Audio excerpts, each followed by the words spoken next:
Bienvenidos. Mi nombre es Yadira Cortés, soy nutricionista dietista, tengo una maestría en nutrición clínica y normal y un doctorado en bioquímica nutricional, y el día de hoy me invitaron a hablarles a todos ustedes sobre el manejo nutricional del paciente con EPOC. Entonces, los temas que vamos a tratar serán, primero que todo, una introducción en el cual veremos la importancia de la nutrición en el paciente con EPOC y cuáles son las causas y mecanismos que lo pueden llevar a una desnutrición. Posteriormente hablaremos sobre la valoración nutricional, tanto el tamizaje nutricional como la valoración objetiva, seguido del tratamiento nutricional y cuáles son las indicaciones para este tratamiento nutricional y unos mensajes para llevar a casa o conclusiones como tal. Entonces, si iniciamos con la introducción, lo primero que tenemos que saber es ¿qué es el EPOC? Bueno, pues el EPOC se define como una enfermedad pulmonar obstructiva crónica, que es una enfermedad que produce una inflamación en los pulmones y por lo tanto va a obstruir el flujo del aire.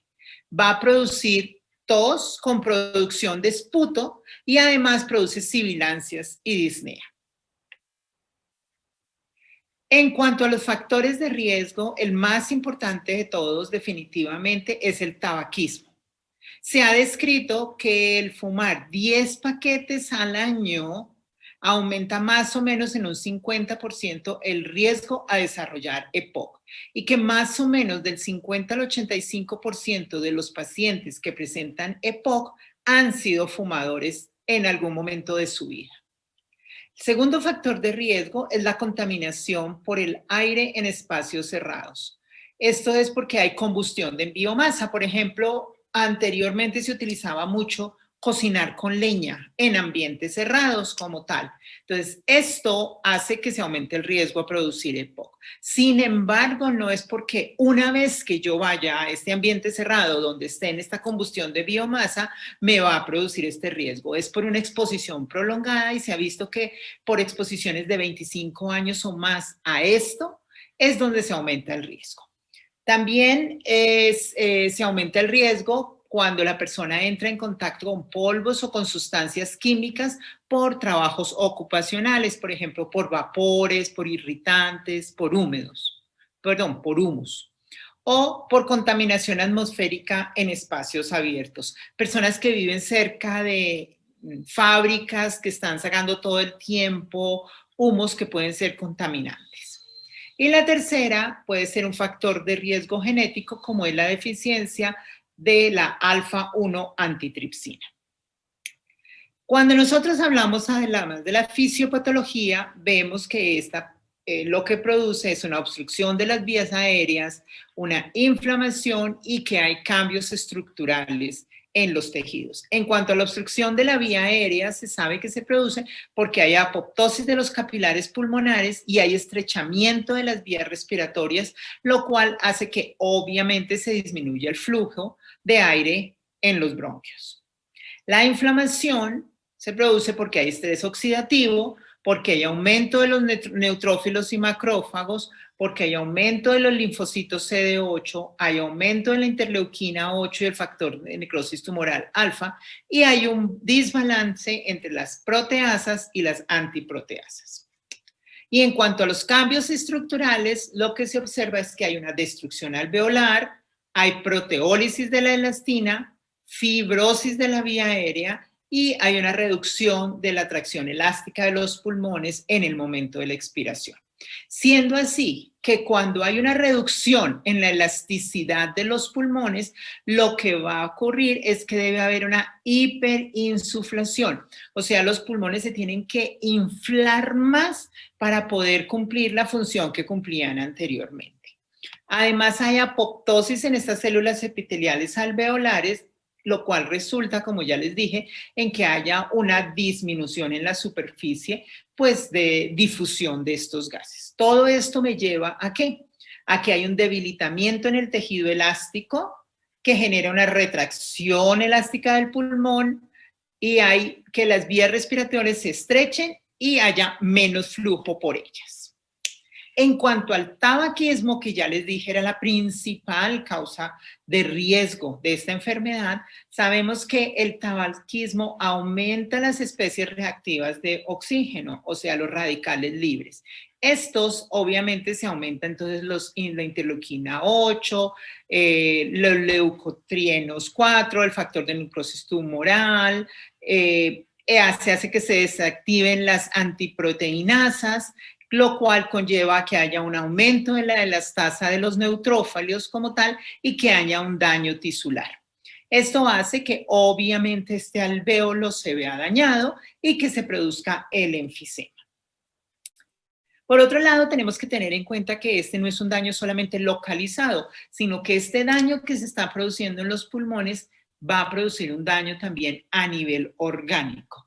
Entonces, lo que está produciendo en el pulmón lo que hace es que a circulación sistémica haya un aumento de proteínas de la fase aguda de interleuquina 6, de factor de necrosis tumoral alfa y obviamente de estos radicales que se están produciendo allí. Esto hace que se aumente el riesgo a que la persona desarrolle resistencia a la insulina y diabetes, que presente depresión. Muchos de los pacientes con EPOC tienen depresión. Hay estudios que han demostrado que más del 50% de estos pacientes tienen fases depresivas como tal. Que se presente osteoporosis, más o menos el 70% de los pacientes tienen osteoporosis. Se aumenta el riesgo de enfermedad cardiovascular y de infarto agudo del miocardio, y que haya un debilitamiento del músculo esquelético, puesto que hay reducción de las fibras tipo 1 y un aumento de las fibras tipo 2, principalmente a nivel de las piernas y de los brazos.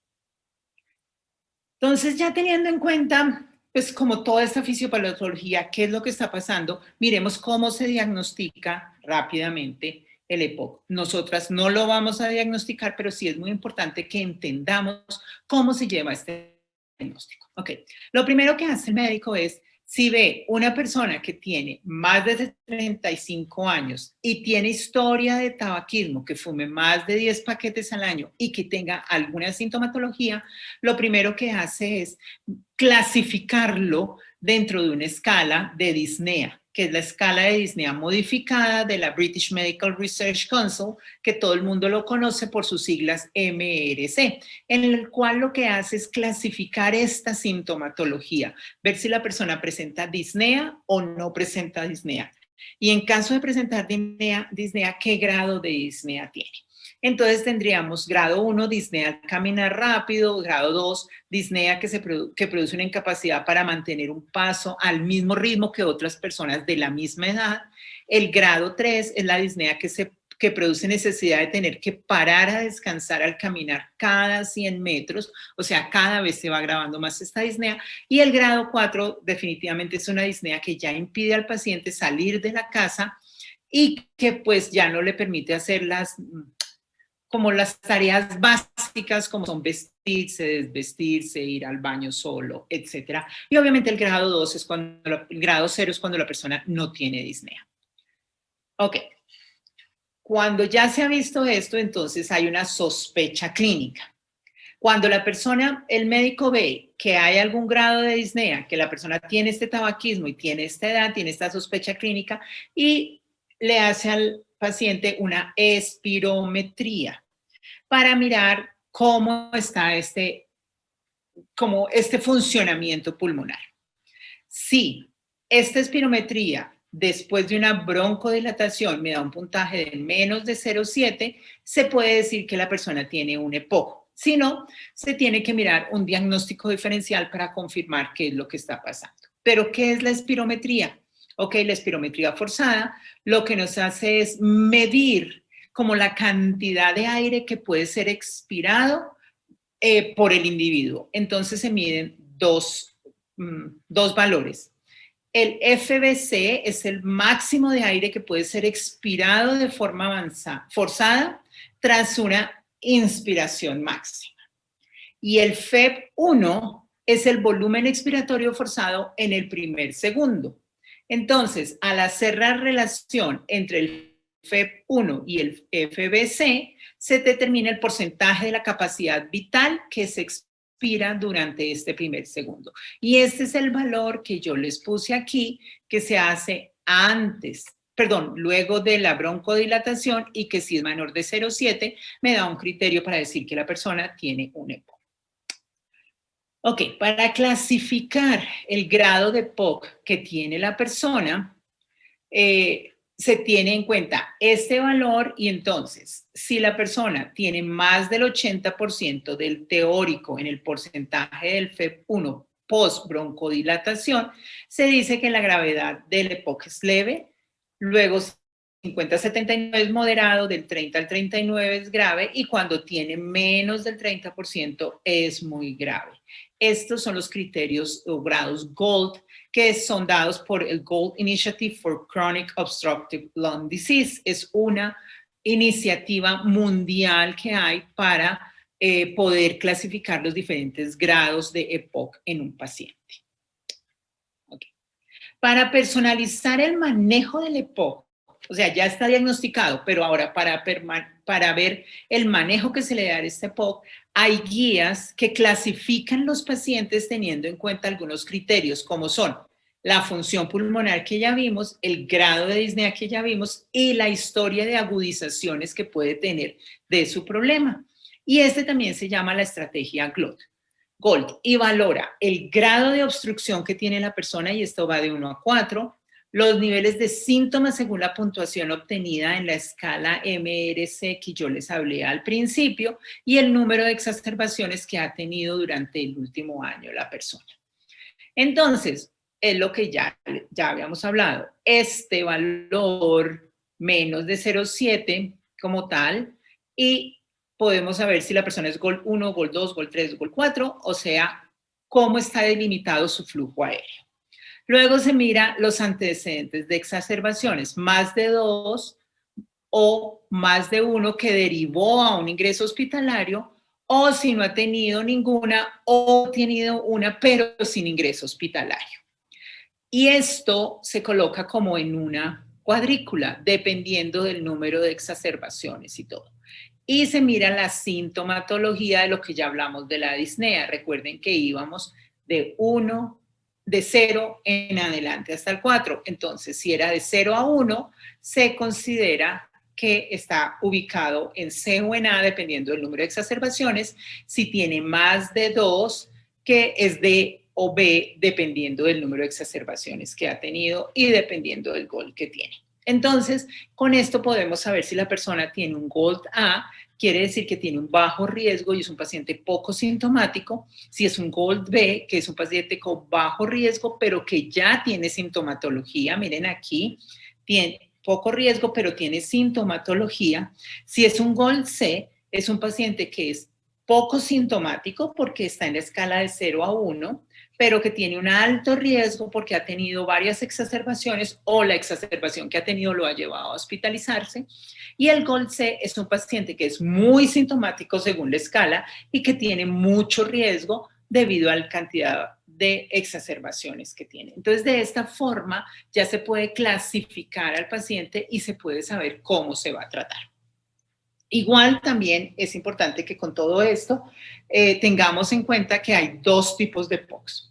El fenotipo enfisema y el fenotipo bronquitis. Nosotros muchas veces esperamos que todos los pacientes que nos llegan a nosotros con EPOC sean pacientes que están desnutridos, que están muy delgados, que tienen disnea, todo esto. Pero muchas veces no nos damos cuenta que hay otro tipo de pacientes que también tienen el mismo riesgo porque tienen EPOC, pero no es visible este grado de desnutrición que nosotros esperamos ver en los pacientes. Entonces, miremos la diferencia. El paciente con fenotipo enfisema tiene escasa o sin expectoración crónica, pero tiene disnea al esfuerzo, tiene un déficit de peso corporal y tiene una debilidad muscular periférica o respiratoria. Y es este paciente que nosotros vemos desnutrido, que se agita, que no puede caminar, que se le dificulta respirar. Por otro lado, tenemos el fenotipo bronquitis, que es el paciente que sí tiene tos crónica, tiene expectoración crónica, pero tiene exceso de peso y tiene un acúmulo de grasa en el tórax, lo cual va a hacer peor, digamos, o va a empeorar la elasticidad de los pulmones que ya tiene alterado por su enfermedad de base. En cuanto a la incidencia de esta enfermedad, hay diversos estudios que nos han mostrado qué tanto es una enfermedad que es problemática en nuestros países. Bueno, en el 2005 salió este estudio que se llama el estudio Platino, que se hizo en 5 países de América Latina, determinando la prevalencia del EPOC en estos países. ¿En cuáles fue? En Brasil, Chile, México, Uruguay y Venezuela. En este no participó Colombia.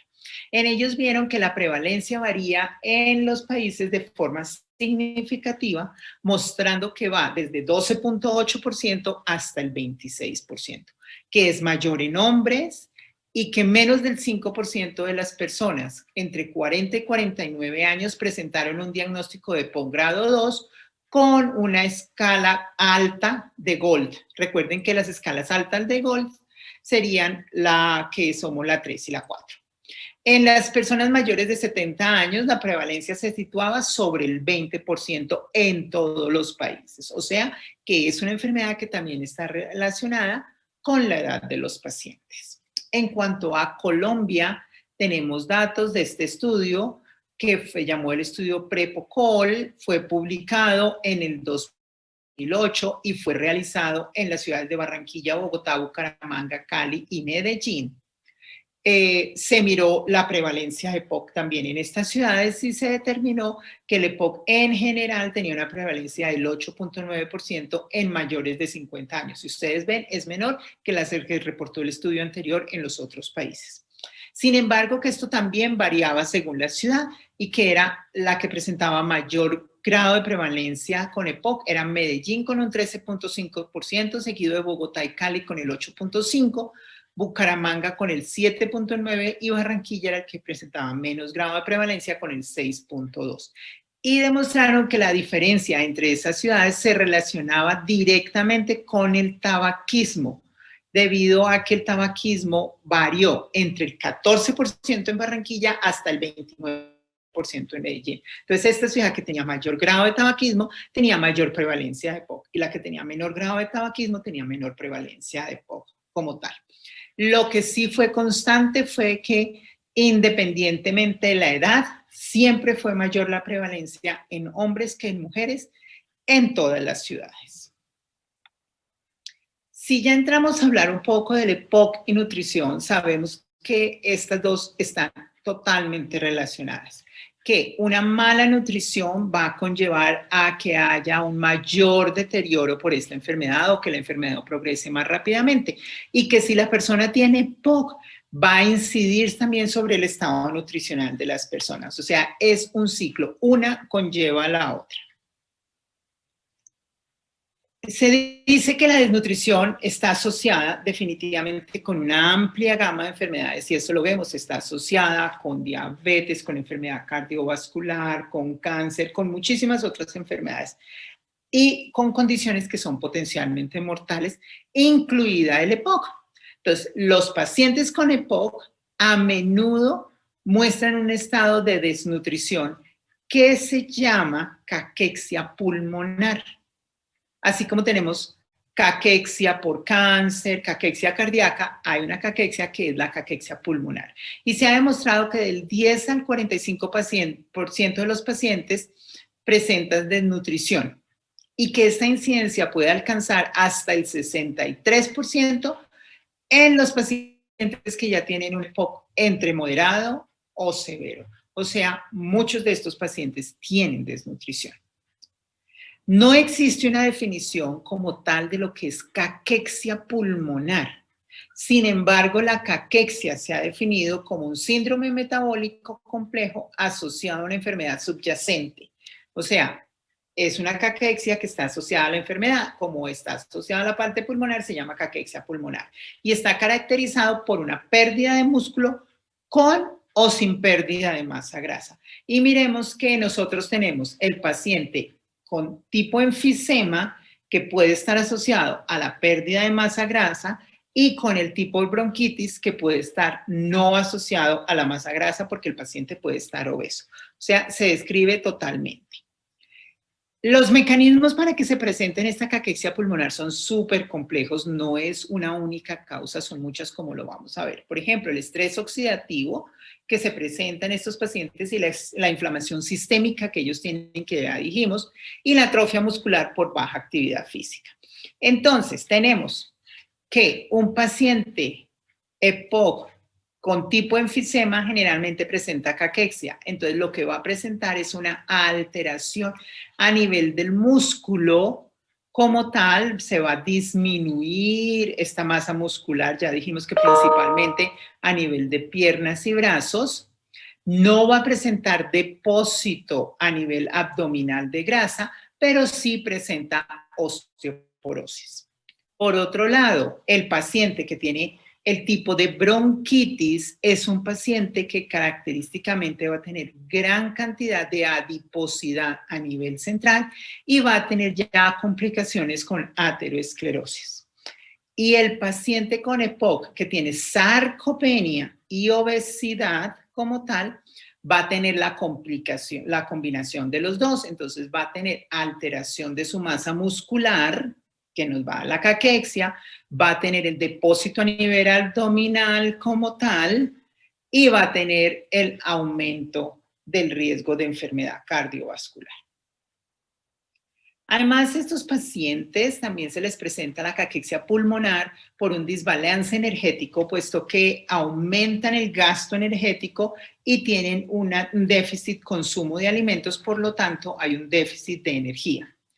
Y por un desequilibrio en el metabolismo proteico. Entonces, miremos aquí. El desbalance energético y proteico se produce ¿por qué? Se aumenta el gasto porque hay un aumento en el trabajo respiratorio, les cuesta mucho más respirar, por lo tanto gastan más energía para poder cumplir con el proceso de respiración. Hay un cambio, como ya les dije a ustedes, entre las fibras tipo 1 y las fibras tipo 2, las fibras musculares. Y hay niveles elevados de catecolaminas. Entonces, todo esto hace que se aumente el gasto energético. Por otro lado, la ingesta se disminuye porque las personas tienen disnea y oxigenación deficiente durante el consumo de alimentos. Entonces, se cansan muchísimo y no pueden consumir los alimentos.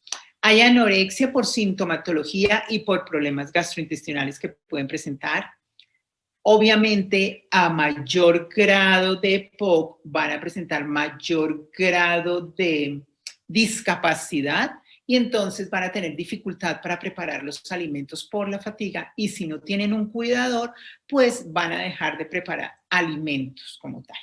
Y hay dificultad para el proceso de masticación y deglución de los alimentos y definitivamente una menor ingesta de líquidos, principalmente en las etapas del envejecimiento, que ya es un problema del envejecimiento que se exacerba con el EPOC. Entonces ustedes ven que se aumenta definitivamente el gasto como tal de estos y se baja la ingesta, por lo tanto hay este desbalance. Adicionalmente, los pacientes presentan hipoxia, insuficiencia hormonal, mecanismos epigenéticos y muchos de los fármacos que pueden estar recibiendo también lo pueden llevar a que se desarrolle esta caquexia pulmonar. O sea, no es una única causa, es un síndrome muy complejo, como les dije a ustedes, pero que lo tenemos que tener en cuenta. Sin embargo, cuando ya los pacientes tienen todo esto, tienen este proceso de desnutrición, van a tener unas consecuencias muy graves para su calidad de vida como tal. Cuando estos pacientes ingresan al hospital, van a durar mucho más tiempo hospitalizados, su recuperación va a ser más lenta. Obviamente su función pulmonar es mucho menor. Hay un deterioro más rápido que si el paciente está bien nutrido. Tiene una capacidad disminuida para hacer cualquier tipo de actividad física. Tienen una discapacidad muy grande en la parte de poder ir a hacer las compras, poder cocinar o hacer cualquier actividad que ellos necesiten normalmente. Su fatiga los va a llevar a que tengan anorexia, se aumenta el riesgo a que se produzcan úlceras de presión y obviamente retrasa la cicatrización de cualquier herida o de cualquier infección. Se reduce la habilidad que pueden tener para toser, Por lo tanto, no pueden hacer una expectoración adecuada y se aumenta el riesgo a que tengan neumonía, pueden tener una falla cardíaca, se aumenta el riesgo a que tengan caídas y recuerden que tienen más o menos el 70% de ellos tienen osteoporosis, tienen una pobre función renal, lo que los lleva a que tengan una baja hidratación o una deshidratación, se empiezan a aislar y obviamente se aumenta el riesgo de depresión, como ya les dije a ustedes, más del 50% de estos pacientes presentan episodios de depresión. Entonces, como ustedes ven, la enfermedad me va a llevar a que yo esté desnutrido, pero el que yo esté desnutrido va a hacer que se me complique aún más la enfermedad, como les presento aquí, y que mi calidad de vida definitivamente se altere. Ok. Entonces, si pasamos a la valoración nutricional, porque ya tenemos claro todo lo que es el EPOC y la alteración que nos presenta a nivel nutricional, pues podemos ver que es muy importante que nosotros valoremos adecuadamente estos pacientes. Pues, al igual que cualquier otra enfermedad crónica, es importantísimo determinar el riesgo y el tipo de desnutrición que tienen estos pacientes de una forma precoz para poder mejorar el pronóstico que pueden tener. Y obviamente disminuir las complicaciones. Entonces se debe tener en cuenta, se debe elegir muy bien la metodología y esta siempre se debe elegir teniendo en cuenta la población a evaluar, la edad del paciente, si está hospitalizado, si está ambulatorio y qué medios tengo yo disponibles para poderlo valorar. Entonces, teniendo en cuenta esto, las guías ESPEN en el 2002 nos recomiendan que para el tamizaje nutricional, si nuestros pacientes están ambulatorios o están en comunidad y es un adulto joven, utilicemos la herramienta MUST, el Malnutrition Universal Screening Tool. Que si el paciente está hospitalizado, debemos utilizar el Nutrition Risk Screening, que es el NRS 2000, teniendo en cuenta que este incluye la gravedad de la enfermedad dentro de esta. Y que si nuestro paciente es un adulto mayor, debemos utilizar el Mini Nutritional Assessment, MNA, y nos recomienda que utilicemos la versión corta. Entonces, para el MUST, que es para los adultos jóvenes que están ambulatorios o que están en comunidad, debemos recordar que lo primero que tenemos que determinar es el índice de masa corporal y según el índice de masa corporal le damos el puntaje. Si la persona tiene un índice de masa corporal por encima de 20, de 18 a 20 o menos de 18, luego valoramos la pérdida de peso que ha tenido esta persona en los últimos 3 a 6 meses como tal y valoramos el efecto de la enfermedad aguda. Luego de que hemos hecho esta valoración, pasamos a ver cuál es el puntaje que nos da la sumatoria de estos. Si nos da 0 puntos, quiere decir que el paciente tiene un bajo riesgo clínico y esto no quiere decir que lo vamos a dejar olvidado como tal, sino que tenemos que hacerle un seguimiento como vamos a ver más adelante. Si nos da 1, tiene un riesgo medio y obviamente debemos observar cómo está la ingesta de la persona y cómo está la tolerancia a los alimentos que está teniendo. Por ejemplo, ahorita lo vemos en un esquema más grande. Y si tiene 2 o más puntajes, definitivamente es un paciente que tiene un riesgo muy alto y debe ser tratado inmediatamente. El NRS, que es el que nos recomiendan para los pacientes hospitalizados, nos habla también del índice de masa corporal, si es menos de 20.5, si el paciente ha perdido peso en los últimos 3 meses. Mire que aquí no se cuantifica todo como se cuantifica en el otro, sino que nos da si perdió o no perdió como tal. Si el paciente ha disminuido su ingesta en la última semana y si el paciente está gravemente enfermo, sí o no. Dependiendo de lo que está aquí, vamos entonces ya a mirar el estado nutricional y la gravedad de la enfermedad y dependiendo del estado nutricional y de la gravedad de la enfermedad se le da un puntaje a la persona. Y entonces allí también nos da, si la persona tiene una puntuación de 1, es un paciente con una enfermedad crónica que está ingresado al hospital debido a una complicación como tal y nos va dando la secuencia de qué debemos hacer con este paciente. Por el otro lado, el MNA, que es para el adulto mayor, se centra en Lo mismo, en la pérdida de peso se centra también en que la persona si está comiendo o no está comiendo como tal, pero adicionalmente tiene otros componentes que son muy importantes para el adulto mayor, como lo vemos aquí. Mira, ha comido menos por falta de apetito, por algún problema digestivo, por una dificultad de masticación, si ha perdido peso recientemente en los más de 3 meses. Y miren que aquí ya me está hablando de movilidad, que es un problema que tenemos con el adulto mayor y la tenemos que valorar. Nos habla si ha tenido una enfermedad grave, si tiene problemas neuropsicológicos y nos habla del índice de masa corporal. Si yo no puedo tener el índice de masa corporal en estos pacientes, puedo valorar, omitir este último punto F1 y lo puedo sustituir por el F2, que es la circunferencia de pantorrilla. Igual, nos dice que si la persona tiene 12 a 14 puntos, tiene un estado nutricional normal, de 8 a 6, 8 a 11 es riesgo y de 0 a 7 tiene una desnutrición como tal. Pero entonces ya con esto, ¿qué voy a hacer? Bueno, pues depende si para este tratamiento, para este cuidado, ¿quién está haciendo esta valoración? ¿El médico o el nutricionista? Entonces miremos aquí cómo les debemos utilizar. Al médico, cuando está a nivel ambulatorio, siempre debería valorar a sus pacientes, hacerle este tamizaje a sus pacientes, a todos los pacientes. Si el paciente le da con un valor de 0 a 1, quiere decir que está sin riesgo, como ya vimos en las diapositivas anteriores. Esto no quiere decir que lo deje así, sino quiere decir que lo va a valorar en cada control médico para ver si el paciente sigue igual o si el paciente empieza a deteriorarse. En caso de que el paciente tenga un MUST de menos de 2, mayor o igual a 2, como tal, aquí está mal el símbolo, me perdonan, es mayor o igual que 2, que da un riesgo de desnutrición, se debe remitir urgentemente a nutrición. Eso sí es el médico a nivel ambulatorio. Ok, miremos si el paciente está hospitalizado.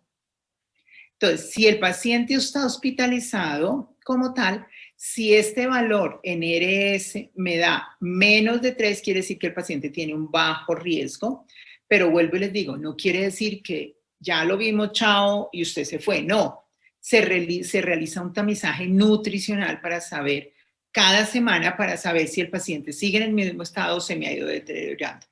Definitivamente, si el paciente va a cirugía, debe recibir un soporte nutricional preventivo antes de la cirugía, independientemente que tenga un bajo riesgo. Si el paciente al NRS le da un valor mayor o igual que 3, quiere decir que tiene un alto riesgo y se debe implementar un soporte nutricional y debe pasar rápidamente a hacerse una valoración objetiva, que ya vamos a ver de qué consta para estos pacientes y para determinar su tratamiento. Si es un adulto mayor como tal, cuando nos da de 12 a 14, que dijimos que era normal, se reevalúa después de una enfermedad aguda o estos pacientes se reevalúan una vez al año si están en el domicilio o cada 3 meses si están residentes de hogares o están hospitalizados. Si el valor me da entre 8 a 12, quiere decir que tiene un riesgo de desnutrición y se debe reevaluar cada 3 meses y se debe empezar a suplementar y debe ser valorado objetivamente. Si el valor es de 0 a 7, es un paciente que tiene desnutrición, tiene que tener un control exhaustivo de peso, tiene que tener suplementación y tiene que ir a valoración objetiva. Por otro lado, tenemos la valoración global subjetiva generada por el paciente que se puede también hacer por parte del nutricionista a nivel ambulatorio. Y entonces esta, como ustedes saben, nos da A, B o C. Entonces, si nos da A, yo debo revalorar a mi paciente cada 2 meses. Si me va B, tiene riesgo. Y si me da C, es un paciente que ya está con un grado de desnutrición y los dos deben ser valorados objetivamente. ¿Ok? Pero entonces, ¿qué es la valoración objetiva? ¿Qué hago en el siguiente paso? Bueno, definitivamente la pérdida de peso y el desgaste muscular son responsables en estos pacientes de una baja capacidad de ejercicio, pues, y esto deteriora aún más la enfermedad. Por lo tanto, la evaluación de este componente corporal es muy importante. Se sabe que un índice de masa corporal bajo y que una baja masa libre de grasa son factores pronósticos para un mal pronóstico de esta enfermedad. Entonces, lo primero que nosotros siempre hacemos es el índice de masa corporal, pero sabemos definitivamente que el índice de masa corporal puede subestimar los pacientes en riesgo nutricional, porque nosotros tenemos el que tiene el EPOC tipo bronquitis, que está obeso. Entonces yo puedo decir, no, este señor lo que está es obeso, mejor hagámoslo perder peso y estoy desestimando un riesgo nutricional muy grande. Y definitivamente el índice de masa corporal no refleja los cambios en la composición corporal que son propios de esta enfermedad, como ya les mostré a ustedes, y que en los casos más severos pues se ven marcados. Sin embargo, tenemos que tener en cuenta el índice de masa corporal y sobre todo tenemos que tener en cuenta cuando valoramos a estos pacientes por índice de masa corporal, si es un adulto joven o si es un adulto mayor.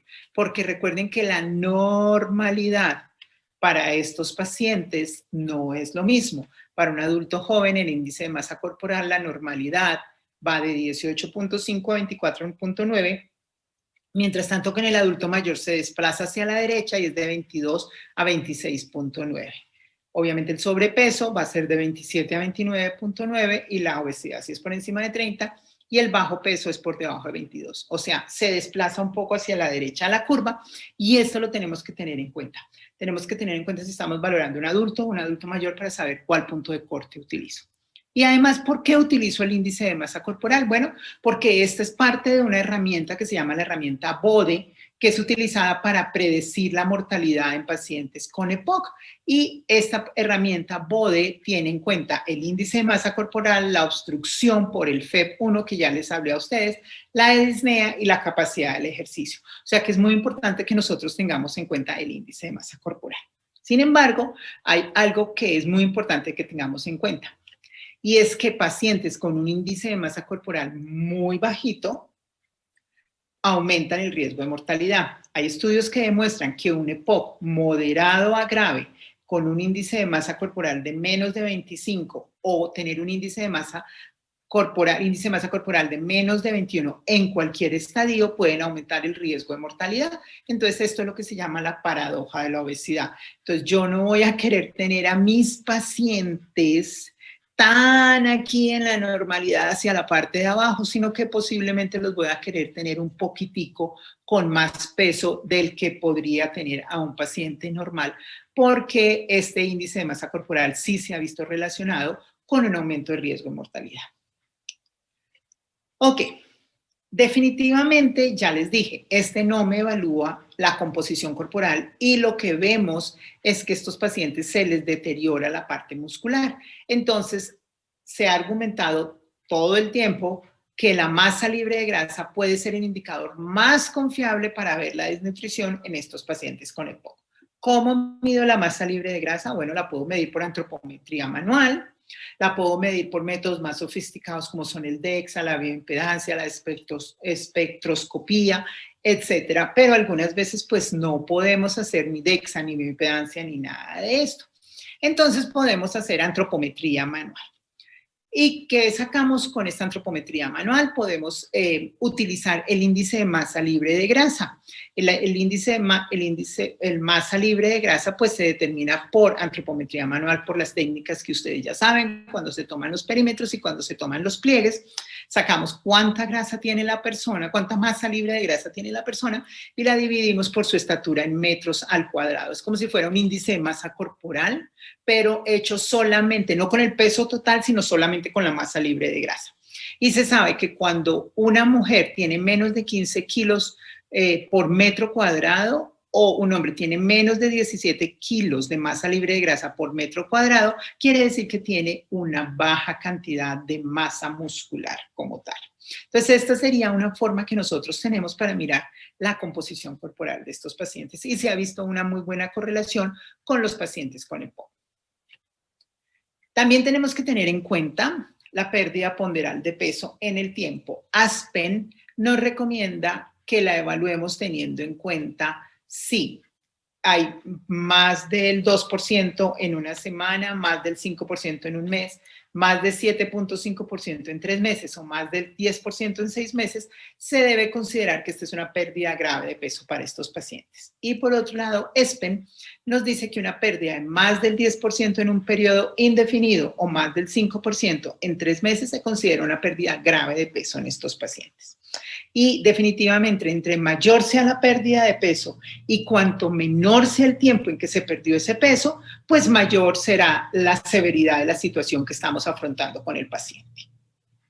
En cuanto al componente bioquímico, porque recuerden que tenemos el ABC de la valoración objetiva, el componente bioquímico presenta muchas limitaciones porque los valores están muy alterados por la condición del paciente y no por la condición nutricional. Sin embargo, se recomienda analizar una vez al año y relacionar con el cuadro clínico que está teniendo el paciente, hemoglobina, albúmina, prealbúmina, proteína ligadora o fijadora de retinol, estado férrico, linfocitos totales, colesteroles, PCR y vitaminas y elementos traza. En cuanto a la dieta, se recomienda que en el paciente ambulatorio se haga recordatorio 24 horas, frecuencia de consumo o historia dietética que me da patrones alimentarios dependiendo de la información que yo desee recolectar de mi paciente. Yo tengo que ver cuál es el objetivo de esta recolección que yo estoy haciendo y saber cuál herramienta voy a utilizar.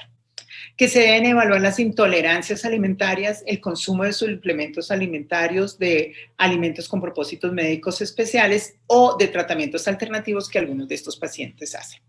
Asimismo, debemos evaluar síntomas que son característicos y que pueden impactar el consumo de alimentos, como son la náusea, el vómito, la diarrea, y los efectos secundarios que pueden tener algunos de los fármacos que están recibiendo estos pacientes, y mirar si el paciente está en inseguridad alimentaria. Recuerden que hay escalas para evaluar la inseguridad alimentaria de las personas. Que si el paciente está hospitalizado, ESPEN dice que no necesitamos hacer recordatorios de 24 horas ni frecuencia de consumo, sino mirar cuánto está comiendo la persona y mirar esto y evaluarlo por cuartiles. Si la persona está consumiendo del 0 al 25%, se clasifica como si estás consumiendo casi nada. Si está consumiendo entre el 25 y el 50% de lo que consume, es menos de la mitad de lo que está consumiendo habitualmente. Y si es del 75 al 100%, se considera que es una alimentación casi normal para un paciente hospitalizado con EPOC. Adicionalmente, se recomienda que a estos pacientes se les haga una evaluación de las pruebas funcionales, porque recuerden que ellos pierden mucho su movilidad, no solo por la edad, porque muchos de estos pacientes son adultos mayores, sino por la misma fatiga y por la misma caquexia que están presentando. Entonces, se puede evaluar por la dinamometría de mano, y esta está validada para evaluar la fuerza muscular, tanto en un entorno hospitalario, porque es fácil y rápida, como también a nivel ambulatorio. Va a proporcionar datos cuantitativos que se pueden utilizar para un diagnóstico de sarcopenia. Entonces, si la fuerza de compresión es menor de 30 en los hombres y menor de 20 en las mujeres, sabemos que definitivamente tiene una disfunción en su fuerza como tal. Y además es útil en los obesos que sufren de desnutrición, puesto que a estos pacientes no se les debe medir los pliegues, como ya sabemos, y el índice de masa corporal pues sería de poca utilidad para mirar el riesgo. No podemos ver de pronto su composición corporal, pero sí podemos ver su funcionalidad. Entonces, después de todo esto, ¿qué vamos a tener nosotros? Vamos a tener 3 tipos de fenotipos en nosotros. Tenemos el paciente con caquexia, que tiene pérdida de masa muscular esquelética debido a la incapacidad de generar nuevas fibras musculares y atrofia de las que ya existen, que ocasionan disminución en la función muscular, osteoporosis y disminución en la masa magra. Tenemos la persona con obesidad, que tiene aumento de masa grasa subcutánea y visceral, tiene rigidez arterial y aumento de riesgo cardiovascular, y tenemos el paciente con obesidad sarcopénica que tiene pérdida de masa muscular con atrofia de fibras musculares como tal, se preserva la masa adiposa, pero con redistribución hacia el incremento visceral, o sea, hacia nivel central, hay rigidez en las arterias e incremento en el riesgo cardiovascular. Ok, ya tenemos valorado a nuestro paciente, entonces miremos el tratamiento nutricional y qué indicaciones hay para este. Bueno, en cuanto a los objetivos del tratamiento nutricional que nosotros tenemos para estos pacientes, recuerden que siempre deben ser individualizados, pero aquí les voy a dar unos como muy generales. Uno es mantener o mejorar el estado nutricional del paciente, procurando la conservación de la masa muscular y evitando las deficiencias de micronutrientes. Reducir los efectos secundarios de los tratamientos médicos y las complicaciones que se desencadenan como efectos secundarios y la exacerbación de los síntomas de estos pacientes que pueden pues, afectar la nutrición del paciente, aliviar la dificultad de la masticación o la deglución que pueden estar presentando, prevenir o corregir la deshidratación porque esto hace que se espese el moco y entonces la tos y la expectoración va a ser muchísimo más difícil y definitivamente mejorar la calidad de vida tanto del paciente como de la familia o de los cuidadores. Entonces, en cuanto a la energía, ¿qué es lo que se nos recomienda? Lo ideal sería que nosotros pudiésemos hacer una calorimetría indirecta, pero tenemos que ser conscientes que nosotros en nuestros hospitales no tenemos calorímetros indirectos para poder hacer esto. Algunos sí lo tienen, quien lo tenga lo debe utilizar. Y si estamos a nivel ambulatorio, pues menos lo vamos a tener. Entonces nos recomiendan que podemos utilizar la fórmula de Harris y Benedict, multiplicando por un factor de 1.3 por el estrés que tiene este paciente, o que podemos utilizar las fórmulas de la OMS o de la RIEN adicionándole los factores de estrés. Pero que si nosotros queremos utilizar la regla del pulgar, entonces podemos decir que para un paciente eutrófico les vamos a aportar entre 30 y 40 kilocalorías. Miren que le estamos aumentando las kilocalorías. Para un paciente obeso le vamos a dar entre 25 y 30 kilocalorías por kilogramo por día. Y para un paciente con desnutrición le vamos a dar más de 40 kilocalorías por kilogramo por día. En cuanto a la proteína, los macronutrientes, empecemos con la proteína, se recomienda que se dé entre 1 y 1.5 gramos por kilogramo por día. Recordemos que estos son guías que vienen de Europa y de Estados Unidos y la recomendación de ingesta de proteínas de ellos es un poco más baja que la nuestra, por lo tanto ellos recomiendan desde 1. La recomendación mínima a nivel colombiano para un adulto joven sin ningún tipo de patología es de 1.1 gramo de proteína por kilogramo de peso. Por lo tanto, yo desplazaría esta recomendación y no la empezaría de 1, sino entre 1.1 y 1.5. Y recordemos que para el adulto mayor, lo mínimo que debemos dar para un adulto mayor sin patología adicionada es de 1.2. Entonces, este caería dentro de este rango. Entonces, yo lo manejaría entre 1.1 y 1.5. Esta proteína se recomienda que más del 20% sea, pues que cubra el 20% del valor calórico total más o menos, que sea de alto valor biológico, importantísimo que tenga fuentes de leucina y en lo posible que se suministre HMB o suplementación con HMB para favorecer la síntesis proteica. En cuanto a los carbohidratos, se recomienda del 40 al 55% del valor calórico total. Para los pacientes que son retenedores de CO2 se les puede bajar un poquito y se les maneja entre el 40 al 45% del valor calórico total como carbohidratos. Para todos menos del 30% del valor calórico total como carbohidratos simples. Y se recomienda entre 70 y 100 gramos al día de frutas y verduras. Y miren que las guías nos habla acá de 30% de carbohidratos simples como tal.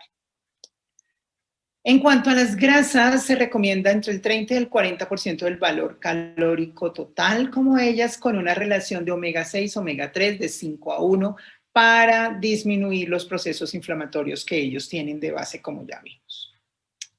En cuanto a los micronutrientes, si hablamos de los antioxidantes, como son el ácido ascórbico o vitamina C, la vitamina E, tanto tocoferoles como tocotrinoles, o la vitamina A, en forma de retinol y los beta-carotenos, se puede decir que estos disminuyen el estrés oxidativo y hacen que haya una menor caída del FEV1. Sin embargo, no hay estudios controlados de su efecto y las guías lo que nos recomiendan y nos dicen es que una dieta variada puede ser suficiente para mantener los niveles adecuados y no necesitamos suplementar al paciente, excepto que tengamos un laboratorio clínico en que nos digan que alguna de estas tiene deficiencia.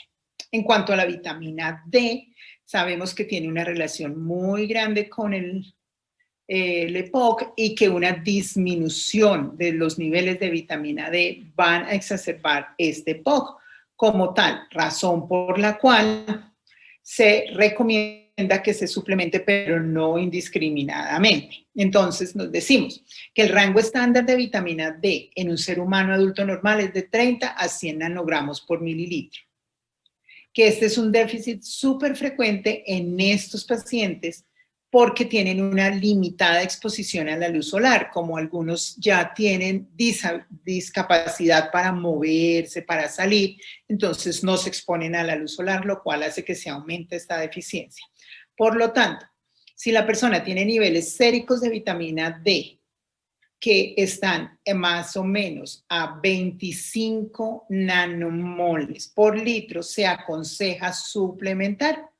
Y si los niveles están entre 27.5 a 72.5 nanomoles por litro, que es lo mismo que 11 a 29 nanogramos por mililitro, se considera la suplementación. Entonces miren que en uno se aconseja y en el otro ya se considera la suplementación. O sea, no todos deben ser suplementados. Con algunos tenemos que mirar si vale la pena o si solamente con aumentar la exposición solar ya podemos con estos pacientes manejarlo como tal. O si es necesario ya suplementar como tal. Y se debe dar un aporte de 5.000 unidades internacionales en la dieta diaria para mejorar la calidad de vida de estos pacientes. Y en caso de recomendar suplementación, está basada en la edad, en el peso corporal y en los niveles plasmáticos, como ya le dije, que ellos tengan en ese momento. O sea, no es suplementar indiscriminadamente. Finalizando ya con el tratamiento nutricional, hablemos un poquitico de suplementación. Pues bueno, diversos estudios han evaluado el efecto de la suplementación en los pacientes que tienen EPOC dentro del tratamiento nutricional.